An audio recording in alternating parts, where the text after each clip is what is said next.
Şol karada sen arlamak yadına düşer mi? Üstüne yor basarlar. Oh dik kızı. Üstüne yol var sarlasın. Arralın git bolası yok lay.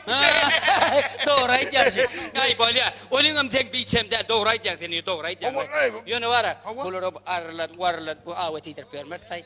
Ay barar saydı yer geçer götür de o ne amanın ne. Olma dik kızı. Pulzağına laytala. Satılyan yer milyon avet. Şeyle mi? O pulzağına ben derre getirip vereyim. Öydeki. Ha. Halmana pul versene.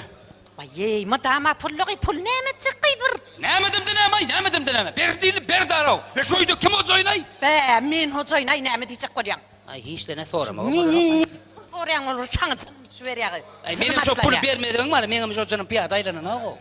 Ağay, onun mara tıkkım tenemen söyün okluğun.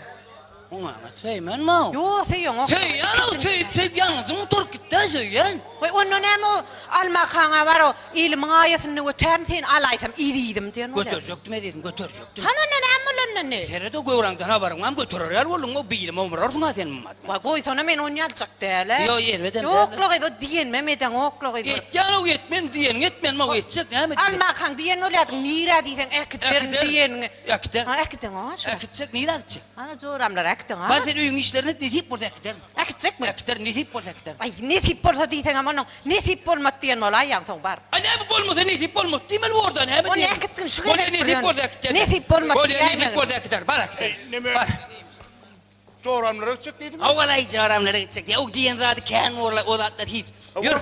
Yo bara çay içel çörük ne diye Oh! Ey! Ha? Çay diyen de yağda düştü. Ha? Ey men bu çayına haratardım ha. Oh dikkizan. Çayına harnam için atar ya. Oho bugün 8. Mart bayram. Biz gelin kıyıları hizmet etmeli ho. Şeyle mi ya? Ho. Onu me öğrenin onu. Benim onu öyderken 8. Mart'ın mutlayın. Allah. Onu mehriban diyen anlamadan mutlayın. Allah. Mehriban diyen anlar yetip gelin 8. Mart bayramı kutlu olsun. Canınız sağ olun, ömrünüz uzak olsun.